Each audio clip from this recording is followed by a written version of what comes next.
अस्सलाम वालेकुम व्यूअर्स, मैं हूं आपका होस्ट सफ़र खान, आपके अपने प्रोग्राम अनवीलिंग स्टार में हमारी सीरीज़ माइंडफुल लाइफ जिसका 7वां एपिसोड आज हम रिकॉर्ड करा रहे हैं। और इस 7वें एपिसोड के अंदर जो आपके साथ आपके पास ऑन एयर है, इसमें जो हम डिस्कस कर रहे हैं, जिस तरह लास्ट एपिसोड में भी हमने बताया था डिसऑर्डर पर्सनालिटी के हवाले से, यहाँ पर एक बहुत प्यारा सा कुछ हज़रत का लिखा हुआ मेरी नज़रों से गुज़रा, तो मैंने चाहा कि आपके साथ शेयर कर लूँ। हज़रत का बहुत प्यारा सा एक फ़िक्रा है कि महबूब का सबसे बड़ा तोहफ़ा जुदाई होती है। और पहले अल्लाह किसी इंसान को आपके सामने नुमायाँ कर देता है और वो पूरी एक दुनिया के अंदर, उन लोगों के अंदर आपको अलग ही दिखता है, और उसके बाद आपको उसकी मोहब्बत का एहसास दिलाता है। जब आपको उससे मोहब्बत होती है तो वो सबसे नुमायाँ दिखना शुरू हो जाता है उस पब्लिक के अंदर। अल्लाह किसी इंसान के दिल में मोहब्बत डालता है, आपके दिल में मोहब्बत डालता है, तो वो आपको सबसे नुमायाँ दिखता है और वो इस तरह से नुमायाँ दिख रहा होता है। और ये अल्लाह ताला का एक प्रोसेस है, पूरा एक प्रोसेस है, वो चलना शुरू हो जाता है। फिर वही इंसान आपको छोड़कर चला जाता है। जब वो इंसान आपको छोड़ कर चला जाता है तो फिर वो जुदाई जो होती है वो आपको अल्लाह की तरफ लेके जाती है। वो जुदाई के लम्हे जो है अल्लाह की तरफ लेके जाते हैं और अल्लाह आपसे सरगोशी कर रहा होता है कि अब कोई है तेरा मेरे अलावा। तो वो जो सरगोशी होती है, वो जो चीज़ है, वो जो वर्डिंग है, वो हमें सुनने की ज़रूरत है कि अल्लाह हमारे से क्या कह रहा है। वो हमें एक मोहब्बत के उस मराहिल के अंदर से गुज़र रहे होते हैं जो हमें अल्लाह की तरफ लेके जाता है। और उसके साथ साथ हज़रत कहते हैं कि हर इंसान, उस इंसान का शुक्रिया अदा करो जिसने तुम्हारी आँख को आंसू दिए। डेफिनेटली, क्योंकि वो आंसू जो हैं, वो आंसू आपको बारगाह इलाही में लेके जाते हैं और बारगाह इलाही के पास आप उन आंसू का ख़रीदार कोई नहीं मिलेगा, सिर्फ अल्लाह ही ख़रीदार होगा। क्योंकि जो छोड़ने वाले वो छोड़ के चले गए और आपकी आंखों में आंसू दे गए, आपको जुदाई दे गए। जुदाई का वो एक प्रोसेस चला, अल्लाह ताला ने आपसे बातचीत आपसे शुरू हुई, आपके कानों में सरगोशी हुई कि अब कौन है तेरे पास मेरे अलावा। और उसके बाद आपको उस जुदाई के अंदर एक आंसू मिले, लेकिन आंसू का ख़रीदार कौन मिला? फिर वही परवरदिगार। फिर आपके आंसू का ख़रीदार भी आपको मिल गया। अब ये जो एक प्रोसेस से गुज़र रहे होते हैं, इस प्रोसेस में होता क्या है कि as a human, as a इंसान हम क्या करते हैं, हम गिले करने लगते हैं। लेकिन यहाँ पर फिर एक प्यारा सा फ़िक्रा पढ़ने को मिलता है कि मखलूक का गिला खालिक से ना करना और खालिक का गिला मखलूक से ना करना। बहुत गहरी बात कि खालिक का गिला है तो मखलूक से हमें नहीं करना, अगर मखलूक का गिला है तो खालिक से नहीं करना है। ये मुश्किल वक्त हमें बहुत कुछ सिखा के जाता है और ये मुश्किल वक्त जो है ये एक्चुअली हमारी आजमाइश होती है और हमें आजमाने के लिए होता है। लेकिन अगर आप इसको थोड़ा सा गौर करें, थोड़ा सा डीप में जाएं, तो इस असल में इसमें भी अल्लाह ताला का एक बहुत बड़ा राज है जो कि हमारे लिए होता है। और अल्लाह ताला इस मुश्किल वक्त के लिए हमारी जो एक पावर है, हमारी विल पावर है, हमें मजबूत कर रहा होता है। हमारी क़ुव्वत बर्दाश्त को अल्लाह ताला बढ़ा रहा होता है। उस क़ुव्वत बर्दाश्त में जब हमें फ़ील होता है कि हमारी क़ुव्वत बर्दाश्त बढ़ रही है तो हमें उसमें अल्लाह का शुक्र अदा करना चाहिए। आइए चलते हैं डॉक्टर साहब के पास। जी अस्सलाम वालेकुम डॉक्टर साहब। आई एम सो सॉरी, मैंने थोड़ा सा एक सेंटेंस कुछ आ गए थे तो मैंने कहा कि मैं आप व्यूअर्स के सामने और आपके सामने रख दूँ। जी नहीं, दैट्स वंडरफुल। बहुत अच्छी कोटेशन आपने नहीं पढ़ी और मेरे ख्याल में लोग अगर इसको समझेंगे तो जी बिल्कुल ज़्यादा फ़ायदा होगा। जी बिल्कुल। एनीवे, अब हमारी पिछली एपिसोड थी पर्सनैलिटी और पर्सनैलिटी टाइप्स के हवाले से जी, और आज की है, आज हम चाहेंगे कि पर्सनैलिटी डिसऑर्डर्स को हाईलाइट किया जाए। पर्सनैलिटी और पर्सनैलिटी टाइप्स के हवाले से वाक़फ़ियत थोड़ी सी दी हमने और इंट्रो दिया और अब पर्सनैलिटी डिसऑर्डर्स को थोड़ा सा हाईलाइट करना है। डॉक्टर मसरूर की भी हमने हेल्प ली और आज भी हम कोशिश करेंगे कि उनको दोबारा ऑनलाइन लें। जी बिल्कुल। और उसमें पर्सनैलिटी डिसऑर्डर्स क्या होते हैं। पहली बात तो ये कि लफ्ज़ डिसऑर्डर जहाँ पर आता है तो इसका मतलब है कि वो ऑर्डर से हट गया, डिसऑर्डर में कन्वर्ट हो गया। वही पर्सनैलिटी जो पहले ऑर्डरली चल रही थी, दूसरे लफ्ज़ों में डिसेबिलिटी में, वो डिसेबिलिटी कह लीजिए, डिसफंक्शन कह लीजिए, या डिजीज़ कह लीजिए, या इलनेस कह लीजिए, यानी वो पर्सनैलिटी टाइप इतनी ज़्यादा एक्सेसिव हो गई, उसकी जो फीचर्स हैं वो पेशेंट कि वो उसको एक नॉर्मल सब्जेक्ट से उसको पेशेंट के तौर पे ले गए, जिसकी वजह से प्रॉब्लम्स डेवलप होने शुरू हो गए। तो सबसे पहले तो नॉर्मल और एबनॉर्मल का जो डिफरेंस हमने पढ़ा, सीखा, समझा और अप्लाई किया वो ये है कि जहाँ पे भी इंटरपर्सनल रिलेशनशिप्स या हमारे मामलात और मामूलात वो अफेक्ट होने लगे हमारी किसी भी वजह से, हमारी किसी भी अलामत की वजह से या अलामात की वजह से, तो वहाँ वो गारंटी या वारंटी करता है कि हमें अब ट्रीटमेंट की ज़रूरत है, और जहाँ जब ट्रीटमेंट की ज़रूरत है इसका मतलब वो डिजीज़ या डिसऑर्डर में कन्वर्ट हो गया। बिल्कुल सही। तो इसी तरह से पर्सनैलिटी टाइप्स को अच्छी तरह जानने के बाद जब हम देखें कि हमारे अपने अंदर या हमारे से मुंसलिक जितने भी लोग हैं उनकी पर्सनैलिटी टाइप्स के जो फीचर्स या सिम्टम्स हैं वो इतने ज़्यादा हो गए हैं या इतने सीवियर हो गए हैं कि जिसकी वजह से वो प्रॉब्लम्स में क्रिएट हो रहे हैं, तो वो उसको अब आपने फिर पर्सनैलिटी डिसऑर्डर में लेबल करना है। और पर्सनैलिटी डिसऑर्डर जब लेबल हो जाता है या समझ में आने लगता है तो फिर उसको ट्रीटमेंट की ज़रूरत पड़ती है। अच्छा, डिसऑर्डर पर्सनैलिटी, जैसे एक तो साइकेट्रिक डिसऑर्डर है, साइकेट्रिक डिसऑर्डर नफ्सियाती बीमारी का, तो वो तो किसी भी उम्र में 5 साल के बच्चे को भी हो सकता है, 80 साल की उम्र में भी हो सकता है।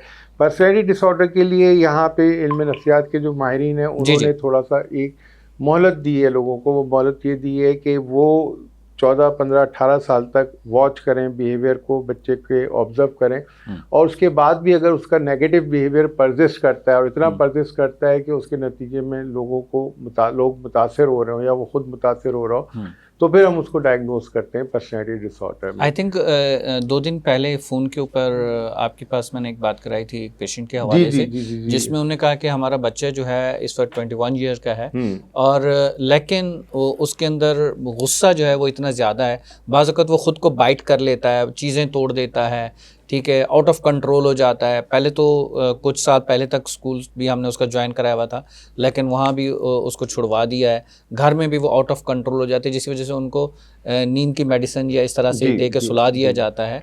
तो उसमें भी व्यूअर्स को ये चीज़ बताने की ज़रूरत है कि अगर ऐसा कोई पेशेंट है, बजाय इसके कि उसको नींद की गोलियां दे के सुलाते रहें, तो वो भी उसके ऊपर जुल्म है। प्रॉपर ट्रीटमेंट, क्योंकि सिर्फ नींद की गोलियां दे के सुला देना वो भी तो एक जुर्म है ना सर, और प्लस एक जुल्म भी तो है उस बच्चे के साथ। हाँ, लेकिन अगर उसका प्रॉपर ट्रीटमेंट हो तो उसका बिहेवियर मॉडिफाई हो सकता है, बिहेवियर मॉडिफाई हो सकता है। एनीवे, तो अब हम बात कर रहे थे पर्सनैलिटी डिसऑर्डर्स की, तो उसके हवाले से मैं चाहूँगा कि अगेन लाइक प्रीवियस एपिसोड मैं अपनी किताब में ही से ही मदद लूँगा ताकि आप लोगों को साइंटिफिक नॉलेज चली जाए।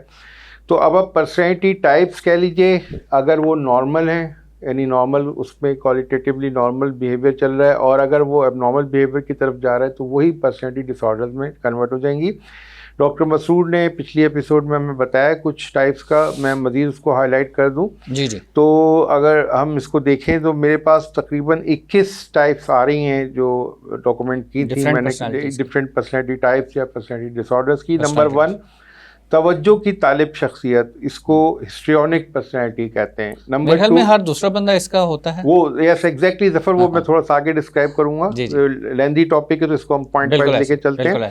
तो तवज्जो की तालिब शख्सियत हिस्ट्रियोनिक पर्सनैलिटी। नंबर 2, तन्हाई पसंद शख्सियत, स्किज़ॉइड पर्सनैलिटी। नंबर 3, वहमी शख्सियत, जिसको ऑब्सेशनल पर्सनैलिटी कहते हैं। नंबर 4, हमा वक्त बदलते हुए मिजाज की हामिल शख्सियत, साइक्लोथाइमिक पर्सनैलिटी। नंबर 5, आसाबी शख्सियत, न्यूरोटिक पर्सनैलिटी। नंबर 6, मुतशद्दिद व तखरीबकार शख्सियत, सोशियोपैथिक, साइकोपैथिक या एंटी सोशल पर्सनैलिटी। नंबर 7, शक्की मिजाज पर्सनैलिटी, पैरानॉइड पर्सनैलिटी जिसको कहते हैं। नंबर 8, देवमालाई शख्सियत, स्किज़ोटाइपल पर्सनैलिटी। नंबर 9, नरगिसी शख्सियत, narcissistic personality. This is very important because nowadays we have seen a lot of cases of narcissistic personality या narcissism के हवाले से उसमें डिस्क्रिप्शन में हम आगे जाएंगे। फिर नंबर 10 है अलग थलग रहने वाली या इज्तिनाब बरतने वाली शख्सियत, that is avoidant personality. Number 11 है दूसरों पर इन्हिसार रखने वाली शख्सियत, दैट इज़ डिपेंडेंट पर्सनैलिटी। फिर नंबर 12 है मसाइल पैदा करने वाली शख्सियत, ये भी एक इम्पॉर्टेंट शख्सियत होती है, हमें इर्द गिर्द इसके ट्रेलर मिल रहे होते हैं, उसको हम नाम देते हैं पैसिव एग्रेसिव पर्सनैलिटी का, जो हर जगह टांग अड़ाते हैं, जो हर जगह टांग अड़ाते हैं और फिर बाद में मासूम बन जाते हैं कि हमने तो कुछ नहीं किया, ने कुछ नहीं कहा। फिर 13वां नंबर पे आती है अजियत पसंद शख्सियत, दैट इज़ सैडिस्टिक पर्सनैलिटी। फिर 14वें नंबर पे खुद रहम शख्सियत, सेल्फ डिफीटिंग पर्सनैलिटी। फिर एक और इम्पॉर्टेंट पर्सनैलिटी डिसऑर्डर है या पर्सनैलिटी टाइप कह लीजिए, वो है गैर मामूली शख्सियत, बॉर्डर लाइन पर्सनैलिटी या बॉर्डर लाइन पर्सनैलिटी डिसऑर्डर। दैन कम यासियत की शिकार शख्सियत, डिस्थाइमिक पर्सनैलिटी। दैन कम मुस्तरिब और परेशान हाल शख्सियत, एंग्जियस पर्सनैलिटी। फिर मुकाबला पसंद शख्सियत, जिसको चैलेंजिंग या टाइप ए पर्सनैलिटी कहते हैं। फिर सब्र तहम्मुल और बुर्दबारी की हामिल शख्सियत, एंड्योरिंग पर्सनैलिटी। जज्बाती शख्सियत, इम्पल्सिव पर्सनैलिटी। जिस्मानी बीमारियों के वहम में मुब्तला शख्सियत, हाइपोकॉन्ड्रियकल पर्सनैलिटी। तो ये पर्सनैलिटी टाइप्स हैं 21 इंपॉर्टेंट जो साइकेट्री की या नफ्सियात की फील्ड में डिस्क्राइब की गई हैं, बताई गई हैं। और इनकी जो फीचर्स जो हम रीड आउट करेंगे तो इसमें ये फीचर्स जब एक्सेसिव हो जाएं और एक्सेसिव इतने ज़्यादा हो जाएं कि उससे वो बंदा खुद मुतासर हो रहा हो, उसके इर्द गिर्द रहने वाले मुतासर हो रहे हो, तो फिर हम उसको लेबल करते हैं ये पर्सनैलिटी डिसऑर्डर है।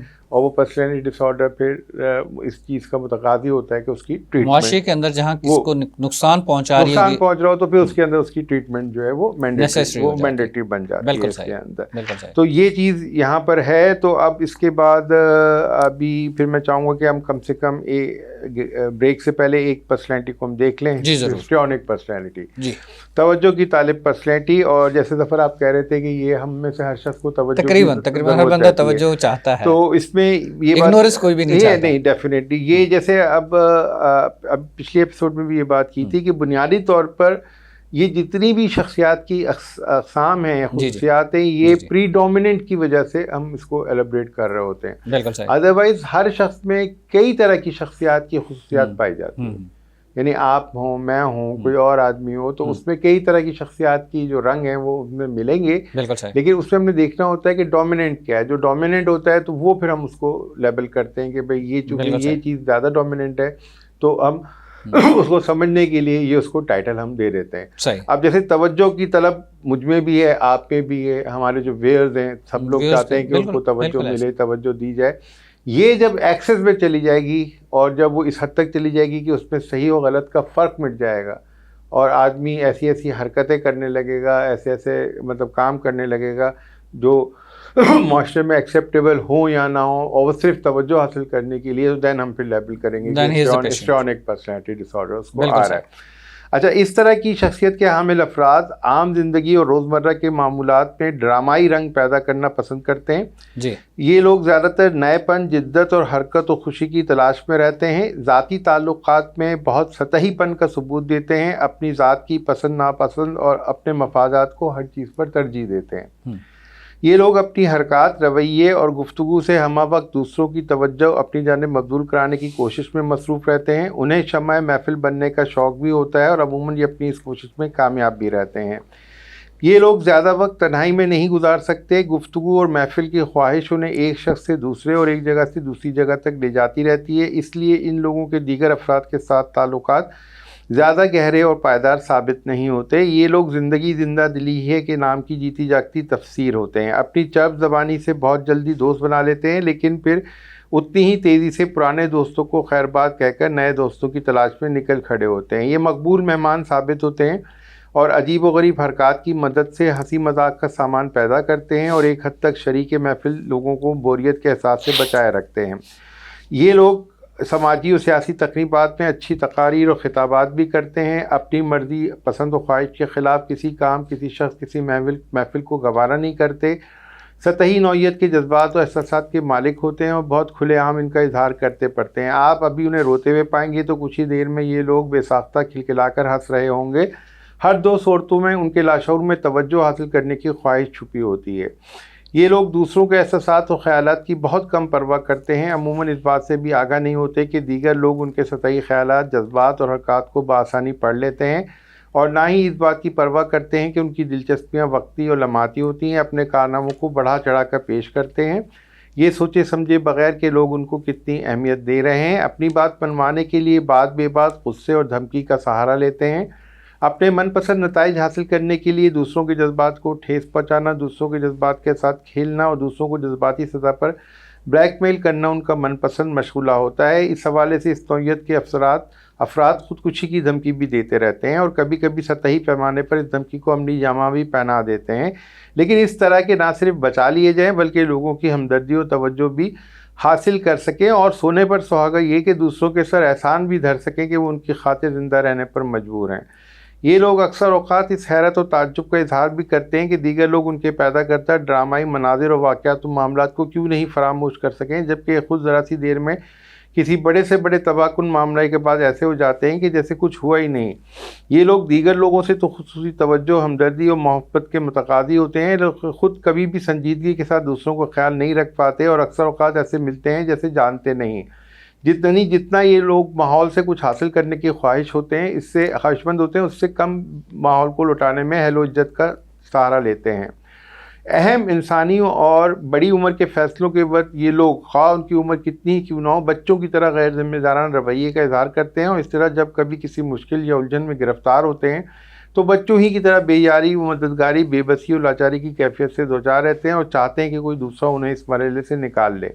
देखा जाए तो उनकी शख्सियत कच्ची और नापुख्ता होती है और ये बचपन की हदों से आगे पुख्तगी और जहनी तरक्की की हदों को छूने में नाकाम रहने के नतीजे में पैदा होती है। यानी जिस्मानी बलोगत के बावजूद इस तरह के लोग जहनी सतह पर बच्चों की नफ्सियात के ज़ेर असर रहते हैं और यही वजह है कि ज़ेर बहस शख्सियत की चंद खसूसियात हमें तकरीबन तमाम बच्चों में 19-20 के फ़र्क से मिल जाती हैं। मसलन अपनी ख्वाहिश और पसंद के ख़िलाफ़ कुछ बर्दाश्त न करना, मुस्तकिल तवज्जो मांगना, आसानी से एक जज्बे की शिद्दत से दूसरी जज्बे की शिद्दत तक पहुँच जाना, लम्हाती दिलचस्पियाँ रखना, नई चीज़ को पसंद करना, उसके असूल के लिए ज़िद करना और फिर कुछ देर के बाद उस चीज़ से दिल भर जाना, हरकत और शरारत पर रहना, नित नई हरकतें करना, मामूली सी बात पर सीख पा हो जाना, ख़ुद से कोई फ़ैसला न कर पाना, हर हवाले से अपने से बड़ों पर इन्हिसार करना।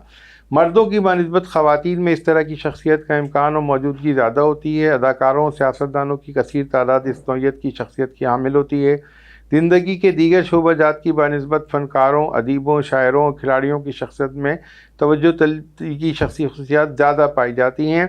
मनफी ज़ाविये से नज़र डाली जाए तो खाना बदोशों और जुर्म की हद तक बहुत ज़्यादा झूठ बोलने वालों की शख्सियत में भी ज़्यादातर यही शख्सियत खसूसियात ज़्यादा हमें मिलेंगी उसमें। तो ये सब चीज़ें अगर हों और इन सब चीज़ों का बार बार उसको समझाने और बताने और नसीहत और तरबियत के बावजूद भी तब्दीली वो कमी वाक़ई ना हो और 18 साल की उम्र के बाद तक भी चलती रहें तो फिर हम इसको हिस्ट्रॉनिक पर्सनैलिटी डिसऑर्डर का नाम देंगे। बहुत अच्छा। तो ये मैंने डिटेल में इसीलिए बताया ताकि एटलीस्ट हमें ये शख्सियत समझ में आ जाए कि डिसऑर्डर ये कब होती है और नॉर्मल कब होती है। खुद पसंद शख्सियत के हवाले से जिस तरह से डॉक्टर साहब ने डिस्क्राइब किया और व्यूअर्स आपने देखा होगा कि डॉक्टर साहब एक किताब पढ़ के बता रहे हैं, तो वो जो किताब पढ़ के बता रहे हैं, यहाँ पर मैं आप लोगों को सरप्राइज़ देता चलूँ कि इस किताब के राइटर भी डॉक्टर साहब हैं। ये इस तरह की और बहुत सारी किताबें डॉक्टर साहब ने लिखी हुई हैं और ये किताब भी डॉक्टर साहब की है और इस किताब को डॉक्टर साहब ने खुद लिखा है और इस तरह की बहुत सारी किताबों को लिखा है। राइटर भी हैं माशाल्लाह और उसके साथ साथ डॉक्टर भी हैं और इन्होंने अपनी किताब को ही पढ़ के बताया है। चलते हैं एक छोटे से ब्रेक की तरफ। ब्रेक से वापस आके हम कंटिन्यू करते हैं और जान पाते हैं इस खुद पसंद शख्सियत के हवाले से।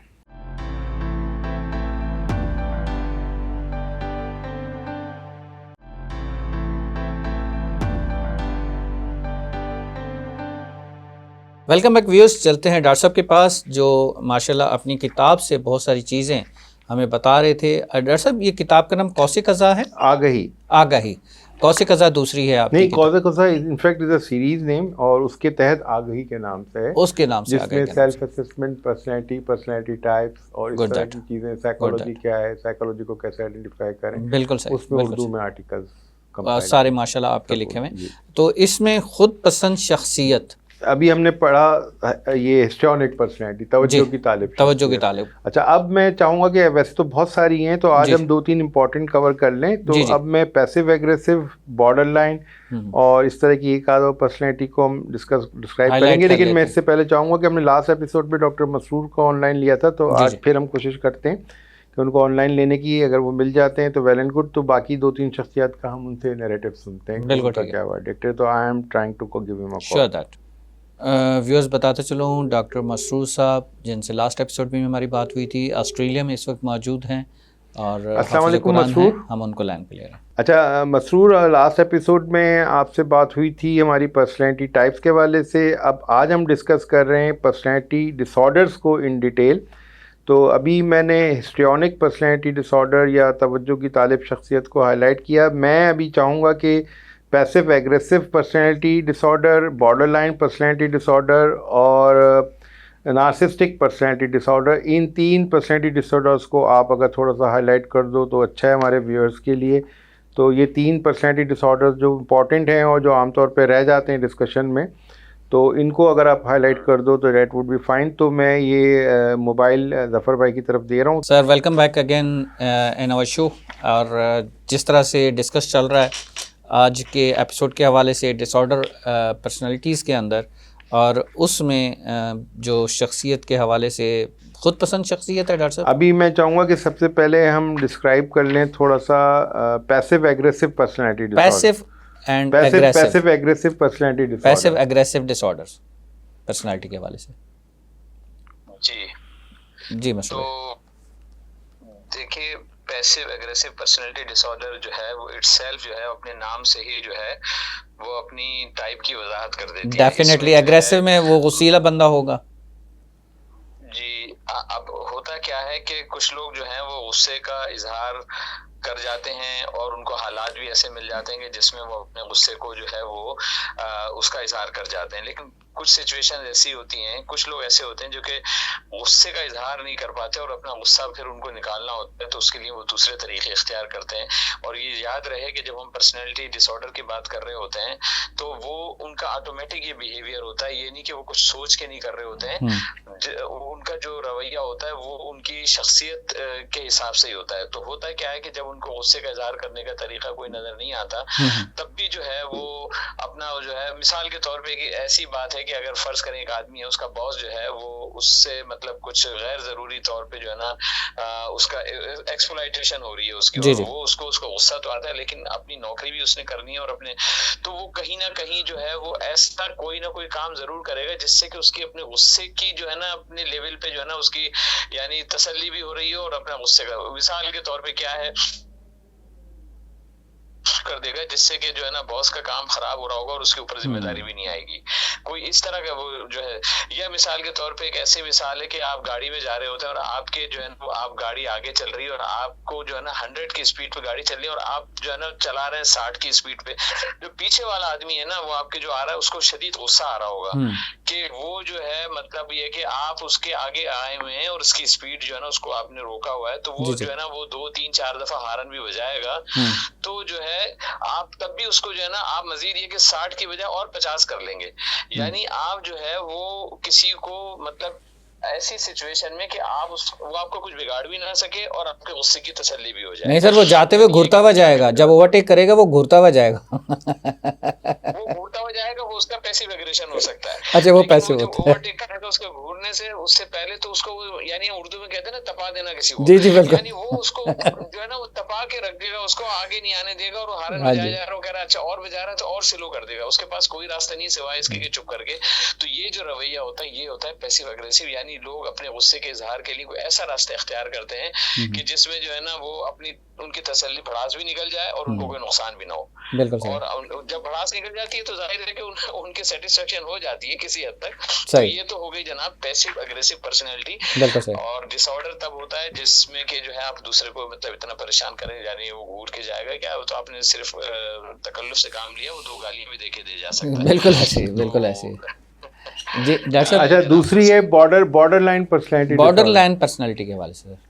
अच्छा, बॉर्डर लाइन पर्सनैलिटी जो है ये मतलब बड़ी अहम पर्सनैलिटी होती है और इसकी अहम तो सारी होती है, लेकिन इसकी अहमियत ये है कि ये इंसान के ताल्लुकात पे बड़ी असरअंदाज होती है।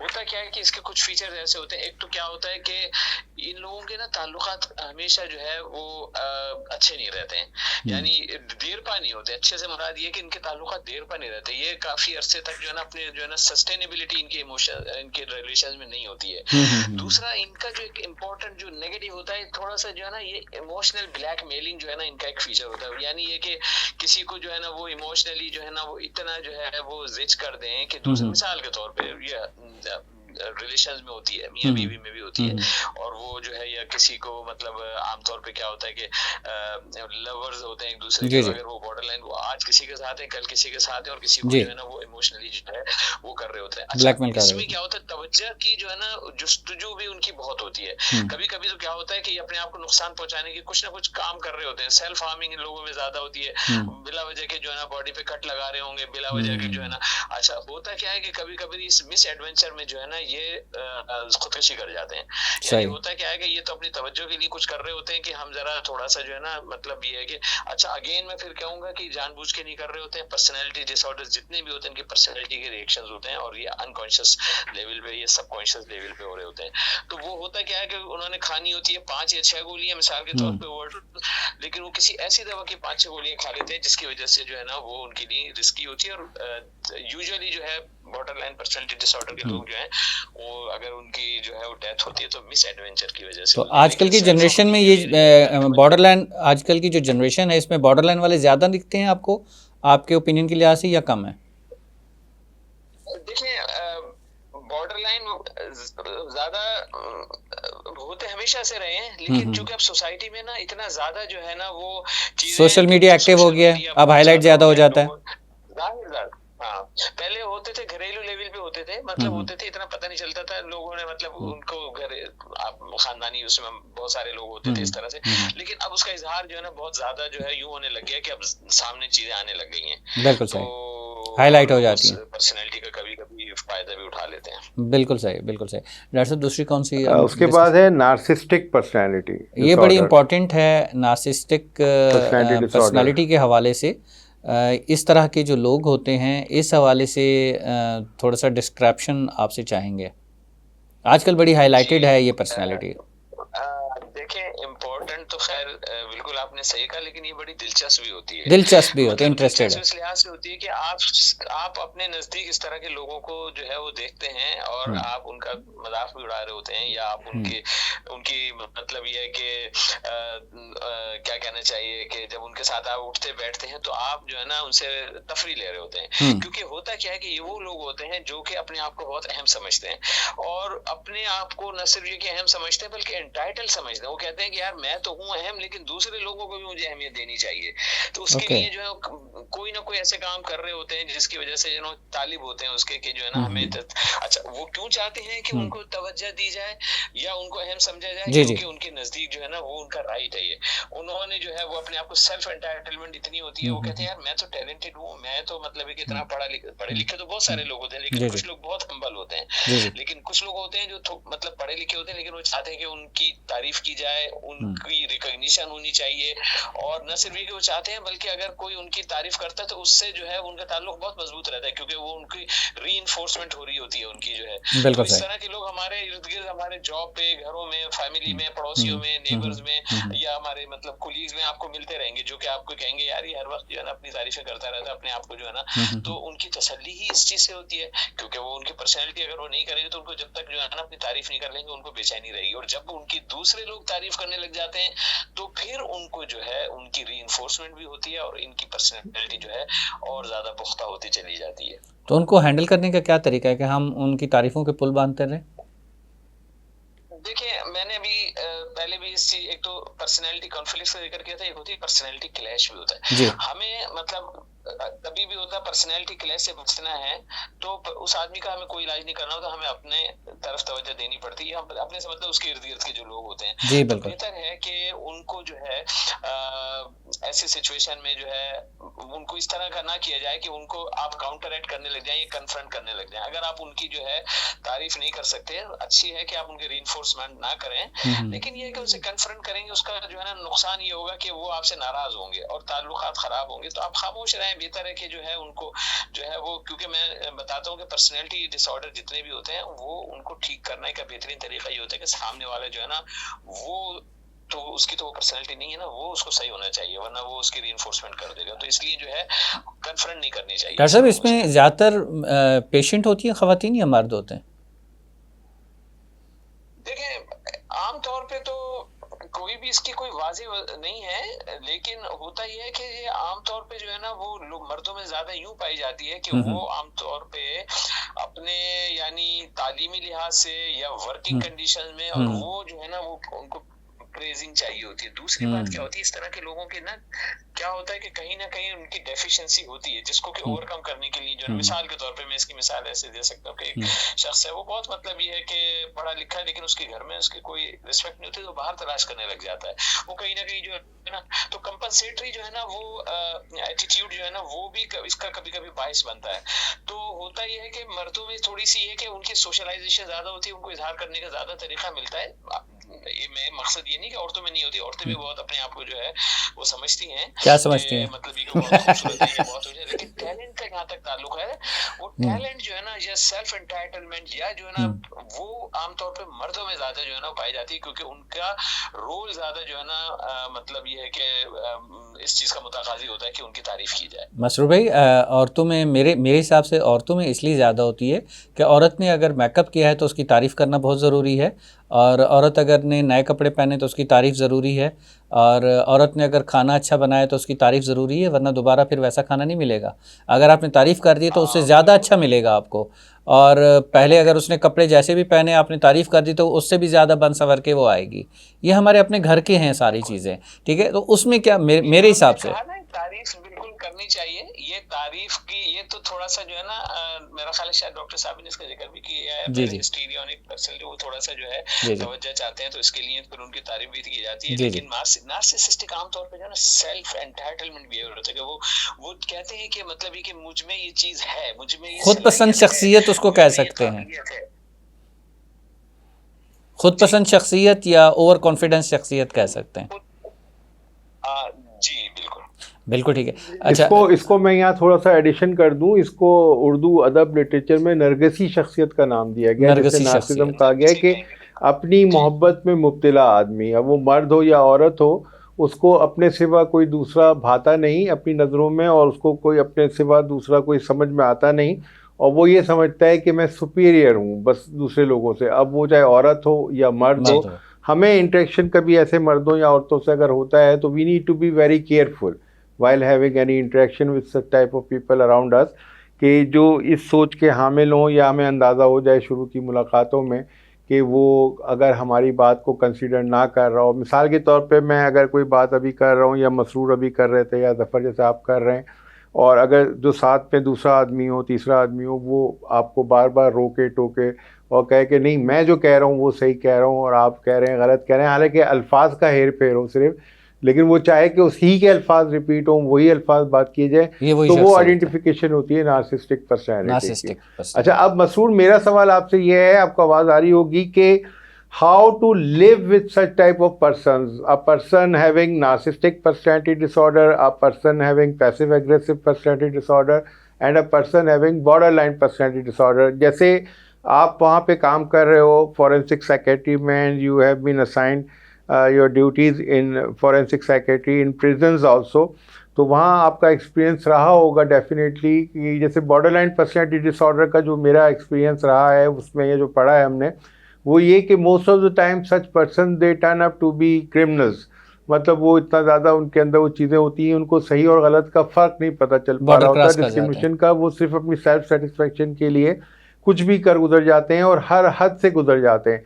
तो इन तीन तरह के लोगों के साथ रहना, एडजस्ट करना, मजबूरी है, रिश्ता है, बॉन्ड है, कैसे चला जाए, कैसे रहा जाए। तो आम व्यूअर्स के लिए आप जैसे भी आपने आम फहम ज़बान में सब डिस्क्राइब किया, तो काइंडली इन तीन तरह की पर्सनैलिटी डिसऑर्डर्स के हवाले से, क्योंकि हमें रहना पड़ जाता है। दूसरा अलमिया ये है कि हम पाकिस्तान में हैं, तो यहाँ पे कोई भी शख्स ये नहीं चाह रहा होता कि उसके ऊपर नफ्सियाती का लेबल लगे या वो ट्रीटमेंट के लिए जाए। और तीसरी बात ये कि as you know very well के जो हमारी फील्ड है साइकेट्री, उसके अंदर personality disorder are worst to treat, मतलब इसमें over the span of many years कोई हल्की फुल्की साइकोथेरापीज़ क्या मेजर एक्सटेंसिव थेरापीज़ भी अप्लाई की जाए तब भी उसका रिजल्ट मिलना बहुत मुश्किल होता है। तो इन सब फैक्टर्स को मद्देनज़र रखते हुए we are forced to live with such people around us जो इन पर्सनैलिटी डिसऑर्डर्स का शिकार होते हैं। तो काइंडली गाइड द ऑडियंस के वो किस तरह से सर्वाइव करें अगर ये तीन पर्सनैलिटी डिसऑर्डर से उनका वास्ता पड़ता हो। बाकी तो चलो वो हल्की फुल्की पर्सनैलिटी डिसऑर्डर्स होते हैं, उनके साथ हम थोड़ा सा ट्यूनिंग कर लेते हैं, समझ में आ जाती है या थोड़ा बहुत ट्रीटमेंट भी हो जाता है। यहाँ इन तीनों पर्सनैलिटी डिसऑर्डर्स को जो डिस्क्राइब अभी तुमने किया वो it's very difficult and very resistant, तो उसमें थोड़ा सा बताओ टिप्स दो लोगों को कैसे सर्वाइव किया जी। मसरूर भाई, यहाँ पर ये मैं जानना चाहूँगा एक छोटे से ब्रेक के बाद, you are online with us, just stay and wait till the break sir, thank you so much. Viewers, चलते हैं एक छोटे से ब्रेक की तरफ। ब्रेक से वापस आके ये जान पाते हैं कि इस तरह की पर्सनैलिटी के साथ कैसे रहा जाए।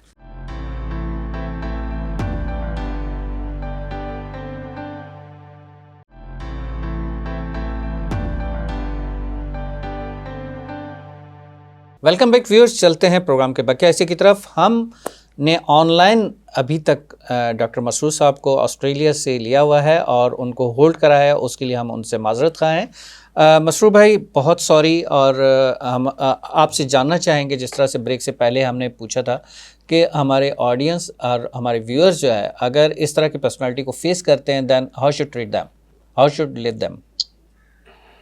जी देखिए, ये बहुत इम्पोर्टेंट है कि पर्सनैलिटी जो है उसके साथ हमारा किस तरह का जो है ना बर्ताव होना चाहिए। देखें, पर्सनैलिटी को तो हम नहीं चेंज कर सकते, इसीलिए जो है वो 18 साल के बाद पुख्ता हो चुकी थी। तो अब बात ये है कि ऐसे लोगों से तो 3 इम्पोर्टेंट पर्सनैलिटीज हमने जो है ना पर्सनैलिटी डिसऑर्डर्स अभी डिस्कस किए, जिसमें जो है वो पहली थी पैसिव एग्रेसिव। देखिए, इम्पोर्टेंट काम जो है ना पर्सनैलिटी डिसऑर्डर्स को हैंडल करने के, सिचुएशन को उनसे कन्फ्रंटेशन से हमेशा बचा जाए। कन्फ्रंटेशन किसी भी पर्सनैलिटी की डिसऑर्डर की होगी तो उसको जो है ना सिचुएशन को वर्स करेगी। कन्फ्लिक्ट नहीं होना चाहिए पर्सनैलिटी में जो है, जी बिल्कुल उसको कन्फ्रंट नहीं करें, और उसको तो आप नहीं चेंज कर सकते। आप उसके सिचुएशन को देखते हुए अपने लिए बेस्ट जो चीज जो समझते हैं कि आपकी जो है बेस्ट पॉसिबिलिटी जो है उसमें ये होता है कि इसको अवॉइड करें ऐसे सिचुएशन में जिसमें कि वो जो है मतलब ये रिएक्शन ज्यादा हो रहा है। देखें, कोई भी पर्सनैलिटी डिसऑर्डर जो है ना हर वक्त जो है वो मतलब एक्सपोज नहीं होते हैं लोग, वो खास सिचुएशन में जो है ना होते हैं। तो ऐसी सिचुएशन को अगर आपने जो है ना वो सॉर्ट आउट कर लिया है कि ये सिचुएशन ऐसी होती है, मिसाल के तौर पे एक आदमी है, कोई सुबह उठता है और उसको जो है ना पता चलता है कि यार ये सुबह उठते ही जो है ना इसका मूड खराब होता है, तो आपने जो है ना देख लेना चाहिए कि ऐसी सिचुएशन में उसके ज्यादातर जो है ना इससे एक्सपोज ना हो। मैं एक मिसाल दे रहा हूँ इसकी, पैसिव एग्रेसिव का, तो ये कि एग्रेशन को हमेशा जो है ना कन्फ्रंटेशन से जो है ना काउंटर एक्ट किया जाता है, तो आप कन्फ्रंट ना करें उससे। दूसरी जो बॉर्डर लाइन पर्सनैलिटी डिसऑर्डर है, ये बहुत मतलब ये कि रिस्की पर्सनैलिटी डिसऑर्डर है। अब होता क्या है कि देखिए, यहाँ तो अनफॉर्चुनेटली हम पाकिस्तान से तो नहीं कंपेयर कर सकते ऑस्ट्रेलियन सिस्टम का। यहाँ पे बहुत फैसिलिटीज हैं, डायलेक्टिकल बिहेवियरल थेरेपी जो है ना बॉर्डर लाइन पर्सनैलिटी डिसऑर्डर्स के लोगों को। इंसान एक जैसे नहीं होते सर? अनफॉर्चुनेट जी, इंसान एक जैसे नहीं होते? नहीं, इंसान तो होते हैं जैसे, लेकिन उनको सहूलियात क्या दी जा रही हैं, सहूलियात क्या जा रही है वो डिपेंड करता है जी। और दूसरी बात क्या है कि मैंने जिस तरह कहा कि डायलेक्टिक बिहेवियर थेरेपीज होती हैं उसमें टाइम चाहिए होता है। पाकिस्तान में अनफॉर्चुनेटली लोगों के पास टाइम नहीं है, उन्होंने मतलब ये कि थेरेपीज कराई है अपने रोजगार के लिए जो है ना, ये इतना इंपॉर्टेंट एरिया है कि जिसकी वजह से जो है वो उनकी साइकोथेरेपीज जो है ना हमारे यहाँ जो है ना पर्पसफुल या सक्सेसफुल हो नहीं पाती। अब रह जाती है जो है ना फार्माकोलॉजिकल थेरेपीज। अच्छा, वैसे तो देखिए पर्सनैलिटी डिसऑर्डर में जो है ना कोई मेडिकेशन जो है ना पर्सनैलिटी किसी की नहीं ठीक कर सकते, लेकिन बॉर्डर लाइन पर्सनैलिटी डिसऑर्डर जो है मतलब प्रेजेंट इनके एपिसोड्स आते हैं, ये जो है कभी जो है ना बहुत मतलब डिप्रेसिव उसमें चले जाते हैं, और कभी जो है ये बहुत रिस्की बिहेवियर में। तो जब ये डिप्रेसिव उसमें जाते हैं तो इनको हम मतलब ये कि मेडिकेशंस देते हैं, एंटी डिप्रेसेंट भी देते हैं, लेकिन रिसर्च एक चीज और भी जो है ना मतलब बताती है कि मूड स्टेबलाइजर जो है ना इन पे बहुत अच्छा इफेक्ट करती है। होता क्या है कि इनमें इंपल्सिविटी बहुत होती है। ये जो बॉर्डर लाइन पर्सनैलिटी डिसऑर्डर में होता है ना, ये इनका अचानक पता ही नहीं चलता, ये अचानक जो है ना कुछ कर जाते हैं, 360 डिग्री पे मूव हो जाएंगे, व्यू मूड स्विंग होंगे, मूड स्विंग्स भी होते हैं, लेकिन इंपल्सिविटी जो है ना इनकी बहुत रिस्की होती है। तो इसलिए जो है मूड स्टेबलाइजर जो है ना उनका एक देखा गया है कि वो जो है ना इनकी इंपल्सिविटी को कंट्रोल कर लेते हैं। अच्छा, मैं सॉरी मसरूर मैं इंटरप्ट कर रहा हूँ। ज्यादातर जो आजकल जो है ना मतलब यूज करते हैं एंटी कन्वर्सेंट। मसरूर भाई डॉक्टर साहब कुछ पूछना चाह रहे हैं। जी मसरूर भाई डॉक्टर साहब। मसरूर, आप जो बात कर रहे हो it's very idealistic and very true, but the major issue here in Pakistan we are facing is this के nobody is thinking and nobody believes, nobody has got the insight that there is something wrong with me or with my loved one। एक बात। दूसरी बात ये कि borderline personality disorder के जितने भी लोग मैंने देखे हैं वो उनमें इंसाइट ही नहीं होती, और वो दवा खाने पे राज़ी होते ही नहीं, चाहे वो किसी भी फेज़ में हो, अपने इम्पल्सिव फेज़ में हो, चाहे डिप्रेसिव फेज़ में हो, या what ever the phase is.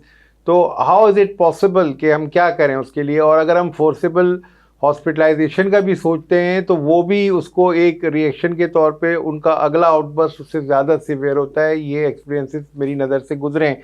तो ऐसा कोई रेमेडी, ऐसी रेमेडी बताओ जो एक आम घर में हम उसको किसी तरह से अप्लाई कर सकें, क्योंकि it's very difficult to live with a person with borderline personality disorder. Narcissistic को हम थोड़ा बहुत संभाल सकते हैं, पैसिव एग्रेसिव को हम थोड़ा सा हिकमत और फहम और फरासत से डील कर सकते हैं, लेकिन while living with a border line personality disorder, क्योंकि इस सवाल के पूछने का मकसद ये है कि हम जो अपनी न्यू जनरेशन के साथ अभी सर्वाइव कर रहे हैं और जो कॉन्फ्लिक्ट्स मैं सोसाइटी में उभरते हुए और फैलते हुए देख रहा हूँ, उसमें मुझे डर है कि अगले 10-12 साल में we would be facing many मतलब full bloom picture of personality disorder, especially borderline personality disorder among us. तो उस हवाले से काइंडली गाइड करो लोगों जी। को यार। मसरूर भाई, लास्ट 1 मिनट है, आप इसमें प्लीज कोशिश कीजिएगा कि इसको वाइंड अप कीजिएगा। मैं इसका क्विक जवाब दे सकता हूँ। देखिए, हमारे पास ट्रीटमेंट तो दो ही तरह के होते हैं, फार्माकोलॉजिकल और नॉन फार्माकोलॉजिकल। ठीक है, आप अगर कोई दवा खाने पे आमादा नहीं होगा तो आप क्या कर सकते हैं। दूसरी सूरत ये होती है कि आप साइकोथेरेपी भी नहीं कर सकते क्योंकि वो इंगेज नहीं होगा। तीसरी जो इम्पोर्टेंट चीज है साइको एजुकेशन। देखें, इनसाइट जो है वो मरीज में नहीं होती, उसकी बहुत बड़ी वजह होती है कि हम उसको जो है ना, हम में से कितने डॉक्टर्स हैं जो कि मरीज को जो है ना इसके बारे में एजुकेट करेंगे, तुम्हारी पर्सनैलिटी क्या है, तुम्हें जो है ये प्रॉब्लम है, इसकी वजह से क्या क्या दिक्कत हो सकती है, क्या परेशानी होती है। ये सारी चीजें टाइम चाहिए होती है। अगर आपने पेशेंट को एजुकेट किया, उसको बताया, तो वो जरूर समझेगा। प्रॉब्लम यहाँ है कि हमारे यहाँ लोगों को मतलब ये कि एजुकेट नहीं किया जा रहा, उनको कोई बताता नहीं है कि बहुत ज्यादा वो 5-10 मिनट में बता दिया। Psycho education always works. आज आप किसी बॉर्डरलाइन पर्सनैलिटी के पेशेंट को उठाएं और उसको कहें कि हफ्ते में तुम्हें जो है ना बस 1 घंटा मेरे साथ गुजारना है, आप उसको जो है ना उसको पूरा एक्सप्लेन करेंगे, उसको बताएंगे कि तुम्हारी जिंदगी में ये मुश्किलात आ सकती हैं, ये वजह है, पर्सनैलिटी चेंज नहीं हो सकती, लेकिन हम इसके बारे में काम कर सकते हैं। क्योंकि यहाँ पे मतलब प्रिजन में मैंने बहुत सारे मतलब ये अक्सर बॉर्डरलाइन पर्सनैलिटी पेशेंट जो है ना दे एंड अप इन मतलब ऑफेंसिव बिहेवियर, तो उनको फिर हम यही करते हैं और क्या कर सकते हैं। मतलब इसके अलावा तो हमारे पास कोई चारा नहीं है मसरूर भाई, हम अगर एजुकेट भी ना करें, हम उनको मेडिसिन भी ना दें, हम उनको जी मसरूर भाई, तो फिर हम क्या करेंगे। मसरूर भाई, सबसे बड़ा प्रॉब्लम ये है कि किसी पेशेंट को जब साइकियाट्रिस्ट के पास ले जाया जाए तो वहाँ पर क्लिनिक या उसके बोर्ड के ऊपर या वहाँ पर सबसे बड़ा लिखा होता है नफ्सियाती। तो नफ्सियाती को जो यहाँ पर पाकिस्तान में कहा जाता है, दूसरे लफ्ज़ों में वो उसको कहते हैं पागल। ठीक है, तो वो कहते हैं कि हम पागल हैं, हमारी ट्रीटमेंट हो रही है। यहाँ पर एक बहुत बड़ा क्लैश है। सबसे पहले तो ये चीज़ क्लियर होनी चाहिए कि एवरीवन देयर इज़ नीड कि वो एक लेक्चर ले किसी भी साइकियाट्रिस्ट से और अपनी पर्सनैलिटी के लिहाज से अपने आप को ग्रूम करने के लिए या किसी भी एंगल पे। क्योंकि प्रोग्राम का वक्त ख़त्म हो चुका है, इसलिए मैं इजाज़त चाहूँगा आपसे, और नेक्स्ट एपिसोड में definitely we will discuss on that, क्योंकि बहुत सारे क्वेश्चन जो है एक पर्सनैलिटी को लेके भी हैं, दूसरी को भी लेके हैं। I think there will be need to discuss on these 3 personalities till on the next episode. We are thankful to you that you are on the call from Australia with us, but due to the time of the shortage there will be need to close this episode. तो इजाज़त चाहूँगा आपसे मसरूर भाई, thank you so much. Viewers, चलते हैं आप programme के and की तरफ, और आप सबसे इस वादे के साथ कि सब अपना बहुत सारा ख्याल रखेंगे, इजाज़त चाहूँगा। अस्सलाम वालेकुम, अल्लाह हाफ़िज़।